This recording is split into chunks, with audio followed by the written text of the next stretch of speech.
Le damos paso a José, a ver si él, pues, de esa perspectiva sociológica, de los retos a los que se enfrentan los sindicatos y las posibilidades de desarrollo para un futuro que tienen, nos sube un poco el ánimo o nos acaba de hundir, marchamos para casa y nos metemos debajo de la cama y no salimos nunca más. O sea que sin más le doy la palabra a José. Tengo que pedir que me aguantéis un poquitín con la depresión, porque tengo que hablar del presente y también un poco del pasado para después hablar de los retos, bueno, del futuro. Para eso también cogeré algunos de los testigos que me han ido dejando los compañeros por aquí. Tampoco os prometo un happy ending, pero bueno, me mojaré con alguna propuesta. Bueno, llevamos 30 años hablando del declive sindical. El declive sindical, que básicamente es que los sindicatos han perdido afiliación y han perdido influencia social y política. Esto ha pasado vamos a decir, en las sociedades occidentales en los últimos 30 años. Hay un autor que se llama Richard Hyman que dice que el sindicalismo está cercado, pero bajo diferentes tipos de cerco, porque los modelos sindicales nacionales, que están muy determinados por el marco legal, como hemos visto, también por la historia, por la cultura, pues cada uno enfrenta diferentes tipos de retos ante una ofensiva que es similar y que se caracteriza por, en primer lugar, un giro político hacia posiciones neoliberales, como ya se ha dicho. Esto que decía que empezaron Thatcher y Reagan, de más mercado y menos Estado, más empresa y menos sindicato. Bueno, pues esa es la postura que llevan desarrollando los gobiernos y desde que ha iniciado la crisis pues se ha agravado. Luego lo trataremos en el caso del sindicalismo español. También se ha hablado, y es una de las causas del declive sindical a nivel internacional, del declive o del deterioro del modelo industrial, del modelo industrial fordista. También los recortes que ha habido en servicios públicos, porque ambos, las industrias y los servicios públicos, son nichos importantes de afiliación. El crecimiento de empleos atípicos, difíciles de sindicalizar para el modelo de sindicalismo tradicional. Esto de empleos atípicos creo que es un concepto que habría que empezar a revisar porque cada vez son más típicos. El auge del individualismo también y la promoción del mismo. Y, como estuvo tratando Rubén, la globalización que disminuye la capacidad reguladora del Estado y del sindicato que se haya integrado en él. Bueno, 30 años hablando del declive sindical han hecho que desde el mundo académico se hayan dado dos posturas predominantes sobre cuál es el futuro de los sindicatos. Bueno, más bien cuál es el no futuro, cuál es el fin de los sindicatos, porque esas posturas auguraban el fin del sindicalismo. Digamos que de las dos posturas vamos a diferenciar una tesis fuerte sobre el fin del sindicalismo y una tesis más blanda. La tesis fuerte diría que los sindicatos están condenados a desaparecer, ocuparon su lugar histórico en el movimiento obrero, como pudieron ser los partidos revolucionarios o las cooperativas, pero bueno, ahora se encuentran acabarán siendo acabarán en un estado residual. Pueden sobrevivir en algún país en vías de desarrollo, pero no tienen futuro en las sociedades de capitalismo avanzado. De hecho, se les llama eso, los dinosaurios de la era industrial. También se les llama zombies, porque están muertos y vivos al mismo tiempo. Bueno, pues esos son los calificativos que les dedican a los sindicatos. Esa es la tesis fuerte. La tesis débil viene a decir que los sindicatos no van a desaparecer, sino que se van a transformar. Al haber perdido su base afiliativa, se van a, digamos, a concentrar en sectores o en enclaves de empleo protegido, como puede ser el sector público, y se van a transformar hacia se van a corporativizar, van a ser sindicatos corporativos. Van a perder, digamos, el proyecto social, integral que han tenido históricamente.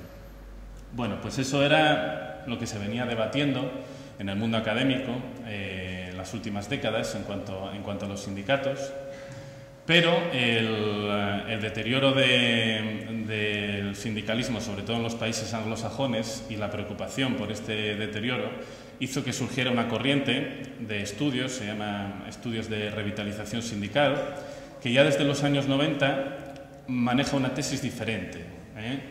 Los sindicatos sí tienen futuro y el movimiento obrero ha enfrentado, y los sindicatos de sindicalismo han enfrentado situaciones más difíciles que esta, momentos históricos más difíciles que este. Lo que tienen que hacer es transformarse profundamente para ganar su futuro.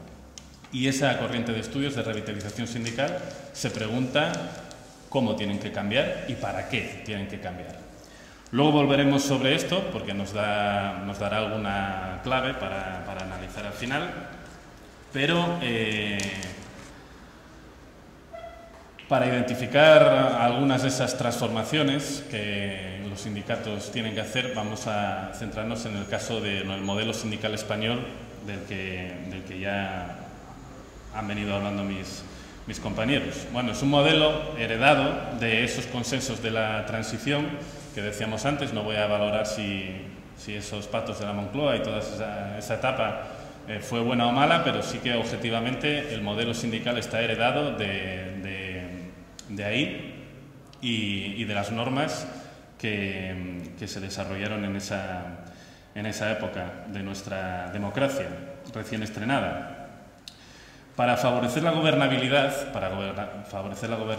de la clase obrera, del movimiento obrero, se quería, yo creo que se hizo deliberadamente, concentrar el poder en pocas organizaciones, y por eso se otorgan esos pluses de representatividad.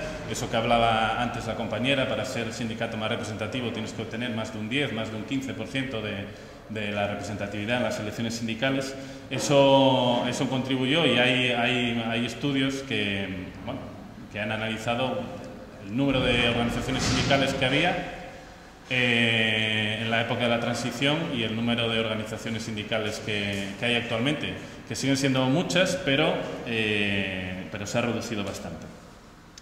Como decía, grandes organizaciones que además negocian para todos. Al negociar para todos se produce un efecto, el efecto free rider, para no utilizar estos anglicismos, el efecto gorrón, personas que se benefician de la negociación que hacen los sindicatos sin participar en ellos, sin asumir los costes de la afiliación. En base a esa representatividad que obtienen electoralmente, acceden también a recursos públicos, ya sea por subvenciones, por el tema de la formación. Hoy salía, me parece, los recursos públicos que van a recibir los sindicatos asturianos y la patronal, 450.000 euros cada uno, no está mal. Obtienen ese dinero, como decía, en base a las elecciones, lo cual para los sindicatos que entran en esta pugna electoral, el tema de las elecciones les concentra muchísimo tiempo y muchísimo esfuerzo dentro de su actividad. Voy a hablar de los dos sindicatos mayoritarios porque son los que caracterizan el modelo sindical español y tenemos que abordarlos necesariamente. Antes hablábamos del porcentaje de representación, yo lo tenía por aquí apuntado, obtienen el 75% de la representación. Cierto que, como decía, existen otros muchos sindicatos, pero solamente son fuertes, solamente son representativos en algunos territorios o en algunos sectores concretos. Hablamos antes también de la densidad. ¿Cuál es el porcentaje de la afiliación en España? Bueno, según los últimos datos y según los últimos datos válidos o fiables, la densidad en el 2010 era del 19%.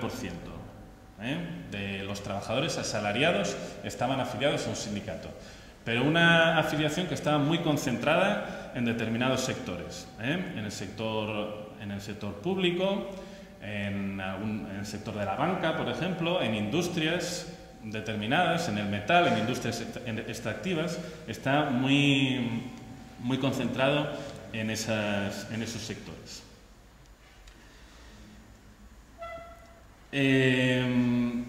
¿Cuántos miembros tienen los sindicatos?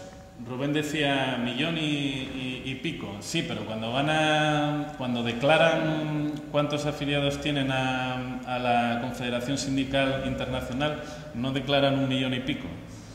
Declaran 800.000. 800.000 declaró UGT y 800 y poco declaró comisiones en el año pasado.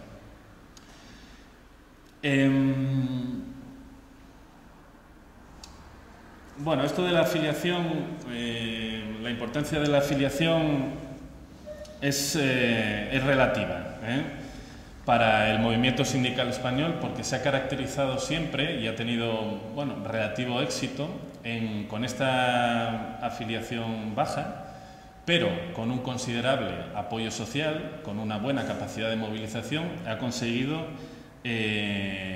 relevancia política, influencia política y influencia social. Con lo cual, hablamos de un sindicalismo, de un modelo sindical que cuando uno lee lo que opinan los de fuera sobre el modelo sindical español, pues lo consideran un modelo sindical con cierto éxito y que ha conseguido en tiempos duros revitalizarse adecuadamente. Y si atendemos a las ofensivas neoliberales que sufrieron los sindicatos norteamericanos y los sindicatos ingleses y en otros países europeos también, cuando analizan ellos desde fuera el sindicalismo español, consideran que ha conseguido tener influencia social y política. Bueno, cuando los que analizan eso no están tan lejos, sino que están aquí cerca, lo ven de otra manera. Y vamos a considerar que los sindicatos españoles sí han conseguido revitalizarse en tiempos duros para el sindicalismo, pero no lo han conseguido por ellos mismos, sino que han sido políticamente revitalizados. El Estado, a través de la participación o de la invitación a participar en políticas de concertación, ha conseguido revitalizar, entre comillas, el sindicalismo, el modelo sindical español o las organizaciones sindicales españolas. Porque que los sindicatos hayan conseguido tener mucha presencia en los organismos tripartitos y en las instituciones no significa que tengan capacidad para imponer sus criterios. Pero bueno, esto sucedió fundamentalmente a partir del primer gobierno de Aznar. Yo recuerdo una entrevista, me parece que era con Zulfiaur, el secretario general de la USO, que en una reunión, la primera reunión me parece que tuvo con los sindicatos mayoritarios, las comisiones UGT y estaba él también, Aznar les dijo, yo tengo lo que ustedes quieren, que es esto, así que vamos a llevarnos bien. Y a partir de ahí, pues tampoco se llevaron tan mal durante la etapa de Aznar. Bueno, entonces los sindicatos españoles se han revitalizado políticamente, consiguen un alto nivel de participación en organismos tripartitos, en instituciones públicas, pero ¿cuál es el problema de la concertación social? ¿Cuál es el problema de la concertación social para los sindicatos? Vamos a analizar brevemente esto. Bueno, los sindicatos españoles son organizaciones grandes. Son organizaciones muy grandes los que participan en la concertación. A medida que una organización, y esto está muy estudiado en sociología de las organizaciones, a medida que una organización se hace grande, experimenta necesidades que son diferentes a las de sus propios miembros y tiene necesidades propias como organización, necesidad de estabilidad, mantener el statu quo para las personas que trabajan en ella. Por tanto, en caso de conflicto entre los intereses de los miembros y los intereses de la propia organización, prevalecen los intereses de la propia organización. Esto llevado a la concertación, bueno, pues podemos analizarlo en el sentido de que es muy fácil controlar la concertación a base de la transferencia de recursos para las propias organizaciones.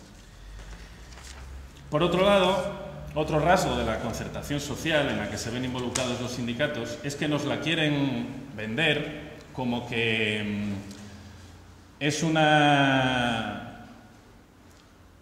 son grupos de interés, ¿no? Es el Estado que es el que trata de mediar entre dos grupos de interés que son similares, como son las organizaciones de los empresarios o las organizaciones del capital y las organizaciones del trabajo. Pero es que las organizaciones del capital y las organizaciones del trabajo distan mucho de ser grupos de interés similares. En primer lugar, porque las organizaciones del capital tienen un interés claro y para el que se ponen todos de acuerdo. El único interés es conseguir el mayor beneficio posible para sus miembros.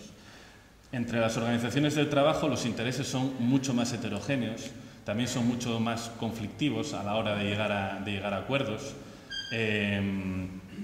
Pensar, por ejemplo, los sindicatos que forman parte de la concertación social tienen por un lado una parte que es la parte territorial, que digamos que desarrolla la función más sociopolítica, y por otro lado tiene la función o la parte sectorial, la de las federaciones, donde están los sectores, y muchas veces o a veces hay conflictos entre las dos partes, posiciones que son contradictorias. Pero sobre todo, la diferencia actual entre las organizaciones del capital y las organizaciones del trabajo es que el Estado siempre está dispuesto a escuchar antes a las organizaciones del capital, porque el propio Estado depende del proceso de acumulación del capital para obtener recursos. Por tanto,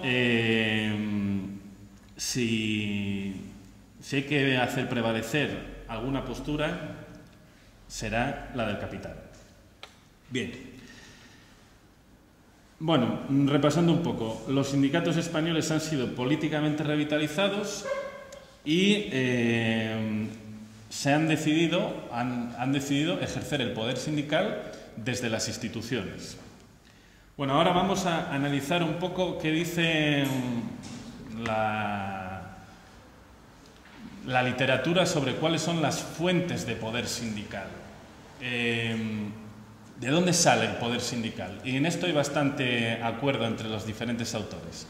Podemos identificar, y perdonadme si me pongo aquí un poco académico, podemos identificar cuatro fuentes de poder sindical. La primera fuente es la fuente estructural, la posición que tengas en el proceso productivo. Si, por ejemplo, tienes competencias muy escasas o ocupas un lugar estratégico en el proceso productivo, pues tienes poder sindical. Un sindicato de controladores aéreos, un sindicato de estibadores, tiene mucha capacidad de hacer daño al proceso productivo, tienen poder sindical estructural. Esa es una fuente de poder. Otra fuente de poder es el poder asociativo, la voluntad para pagar, para ser miembros. ¿Cuántos miembros tienes? Esto es cuantitativo. El número aquí da la fuerza. Otra fuente de poder sindical, el poder organizativo. El número no es suficiente, la voluntad para pagar no es suficiente, también es necesaria voluntad para actuar. Y conseguir voluntad para actuar requiere un proceso de identificación, con el sindicato y con sus causas, requiere democracia interna, requiere una buena comunicación, esa es otra fuente de poder, poder organizativo, una organización fuerte. Y luego está el poder institucional, que también da poder sindical. Tener apoyos legales, participar en políticas de concertación, participar en la administración de políticas sociales, tener poder en los comités de empresa, etc. Esa es la última fuente de poder sindical. Tenemos entonces 4: estructural, asociativo, organizativo e institucional. El modelo sindical español, ¿por cuál se ha decantado? Por el poder institucional. Y ha dejado de lado los otros 3, los ha abandonado. Y como todo lo que se apoya sobre solamente un lado, pues se cae fácilmente. Y entonces llegó la crisis del 2008, que ha hecho que la respuesta neoliberal que han dado los sucesivos gobiernos, esto de que hay que hacer lo que diga la troika, bajar el déficit público, esa era la prioridad, ese era el mantra absoluto, era a lo que se dedicaron y a lo que se están dedicando los gobiernos, el español, los europeos. Hay que bajar el déficit público, por lo tanto hay que hacer recortes y hay que aumentar la competitividad para atraer la inversión extranjera. ¿Esto cómo lo hacemos? A través de la devaluación interna, disminuyendo costes laborales. Bueno, ¿cuál ha sido en esa situación, cuál fue la primera respuesta que dieron los sindicatos españoles? La única que podían dar en función de su fuente de poder, una respuesta institucional. Vamos a sentarnos a hablar, ofrecieron no sé cuántos pactos de Estado, ofrecieron en primer lugar un pacto de reforma de las pensiones, si recordáis. Bueno, pues el giro neoliberal, que está presidiendo la gestión de la crisis, bueno, más que giro, la profundización en las políticas neoliberales que está presidiendo la gestión de la crisis, también lleva implícito disminuir el poder sindical. Y es muy fácil para el Estado, porque es el que se lo da, entonces se lo puede retirar fácilmente. A través de disminuir las políticas de concertación, que se han disminuido en los últimos años, a través de la reforma laboral, que yo sí creo que también pienso que llevar el ámbito de la negociación colectiva a la empresa se hace de manera deliberada para erosionar el poder sindical. Los sindicatos intentaron la vía institucional, no les funcionó. Vamos a ver si con la que nos había funcionado tradicionalmente, esta capacidad que teníamos de movilización, vamos a intentarlo, a ver si a través de la movilización conseguimos recuperar poder institucional. Se han hecho 4 huelgas desde 2011, de un total de 11 en los últimos 34 años. Desde las huelgas, desde que empezó la democracia han sido 11 generales, 4 en los últimos 5 años. Incluida la que convocaron, entre otros, este sindicato contra la reforma de las pensiones, que por supuesto UGT y comisiones obreras esa no la apoyaron. ¿Qué se ha conseguido? Pues no se ha conseguido nada. En anteriores ocasiones sí se consiguió, pero ahora ya no se consigue nada a través de la huelga. Bueno,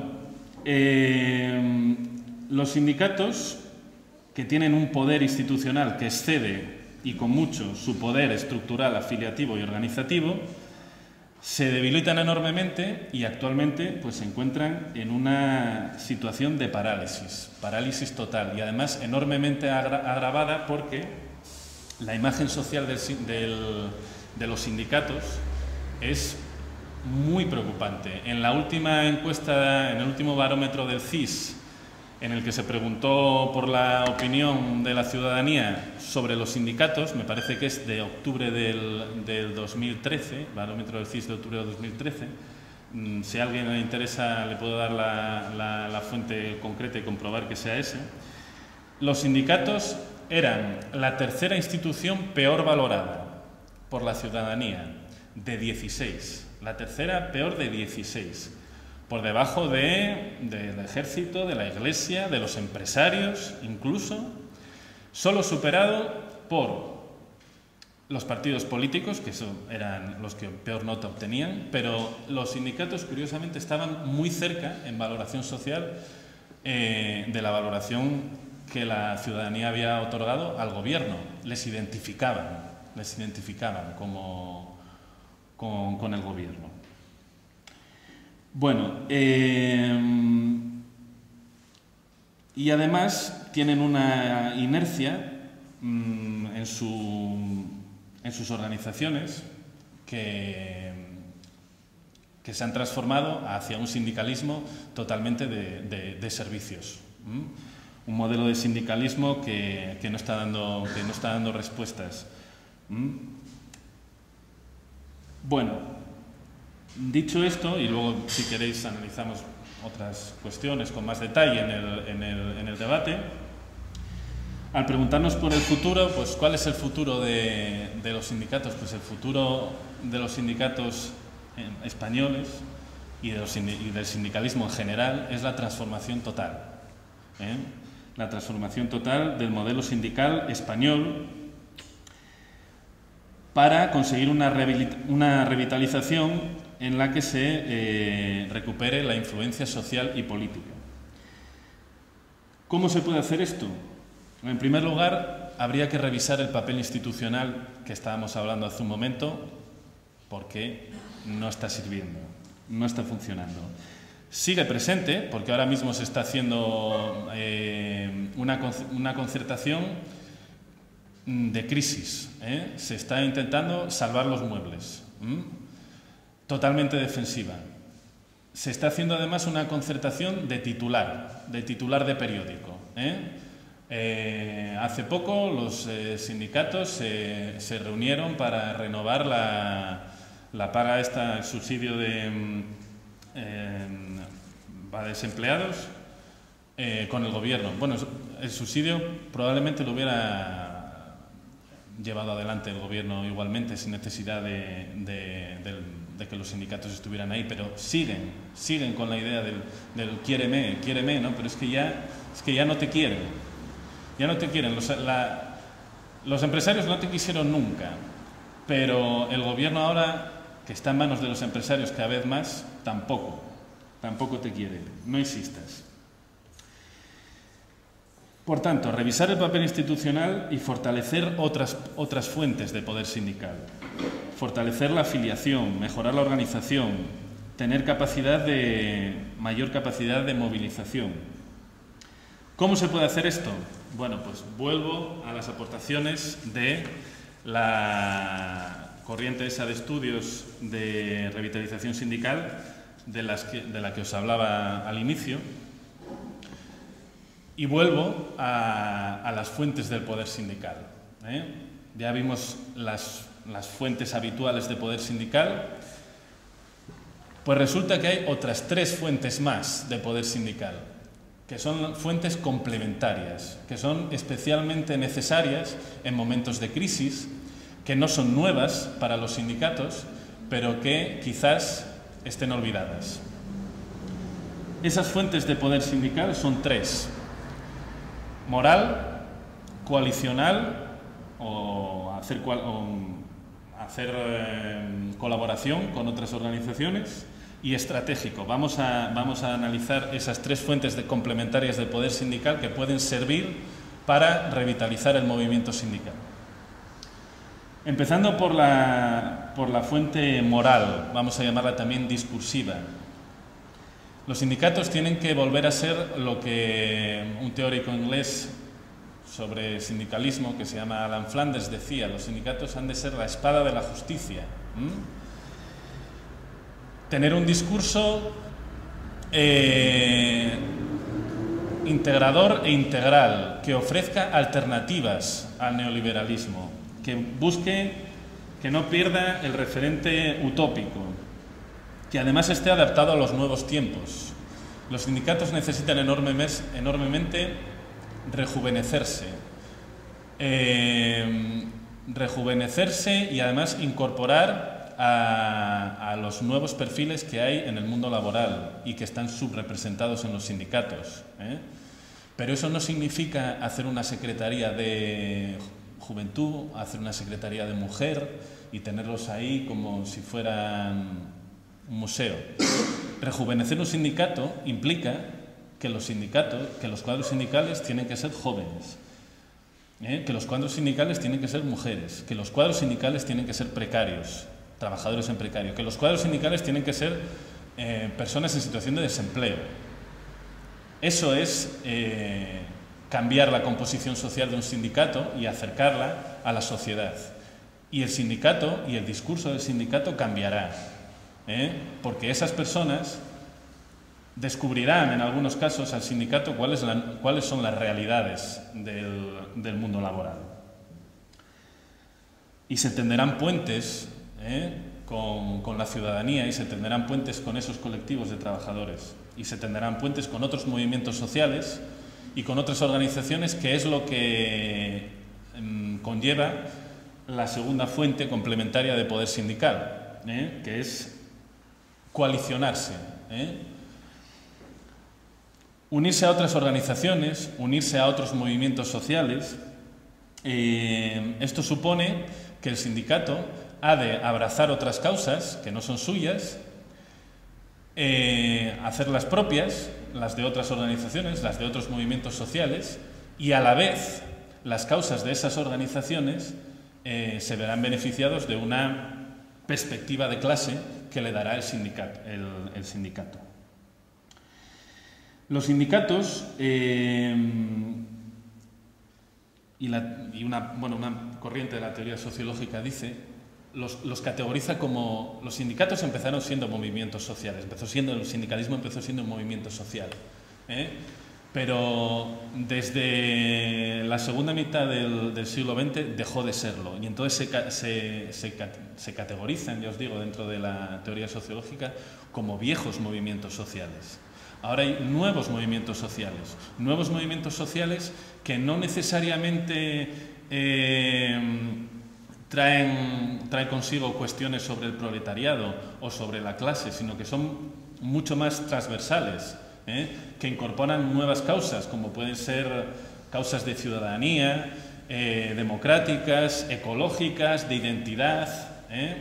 Esos son los nuevos movimientos sociales y hacia los que yo creo que el sindicalismo tiene que tender. Comprender que existen conciencias revolucionarias que no son necesariamente proletarias y anticapitalistas en la actualidad. Tender esos puentes es necesario para coalicionarse con otras organizaciones y con otros movimientos sociales que van a aportar, porque esa es otra característica de los nuevos movimientos sociales, que van a aportar acciones colectivas innovadoras, algo de lo que también los viejos movimientos sociales, o sea, el sindicalismo, anda bastante necesitado. Por supuesto, tener una perspectiva en toda la acción global. Antes se habló de la globalización y es necesario. Pero a la hora de hacer ese tipo de intercambio, a la hora de ir hacia la unidad con otros movimientos sociales y con otras organizaciones, los sindicatos han de tener cuidado de construir una coalición en un plano de igualdad, en un plano desde un punto de vista democrático, para que ese movimiento social que estamos construyendo sea efectivo, porque si no acaba siendo lo de la cumbre social, que no es una coalición de movimiento social, sino que es una coalición de vanguardia, donde los sindicatos manejan la agenda, van delante y las organizaciones detrás. No es ese tipo de coalición de la que estoy hablando, sino una coalición mucho más profunda. Siguiente y último tipo de fuente complementaria de poder sindical es la estrategia. Utilizar o más bien convertir las amenazas en oportunidades, requiere de pensamiento estratégico. Abrirse, crear innovación, tener esto que se llama think tanks, colaborar con la academia, colaborar con expertos en la materia, porque los empresarios son muy innovadores. Antes hablábamos todos esos mecanismos que tienen de deslocalización, de subcontratación para escapar a la actividad organizada de los trabajadores. Ellos sí son realmente innovadores y los sindicatos no lo están siendo nada, necesitan serlo para tener un pensamiento estratégico. Cambiar el estilo reactivo que caracteriza al sindicalismo por uno más proactivo, por uno más propositivo, y hacer un acercamiento estratégico, insisto otra vez más en esto, hacia los más desfavorecidos por este modelo social, para tener legitimidad. Bien, pues estas tres fuentes complementarias de poder sindical, y esto es una aportación propia, se llevan a cabo o se desarrollan dentro de una estrategia que se llama sindicalismo de movimiento social, que se ha puesto en práctica, o se lleva poniendo en práctica bastante tiempo en países, sobre todo del sur, en Brasil, en Sudáfrica, en España alguna vez lo fue, porque el sindicalismo en España en la transición era un movimiento social que integraba y que aglutinaba diferentes sensibilidades, diferentes identidades políticas y sociales en su seno. Esta estrategia de sindicalismo de movimiento social, que yo creo que puede ser una buena manera de revitalizar el sindicalismo español, implica un mayor uso del conflicto.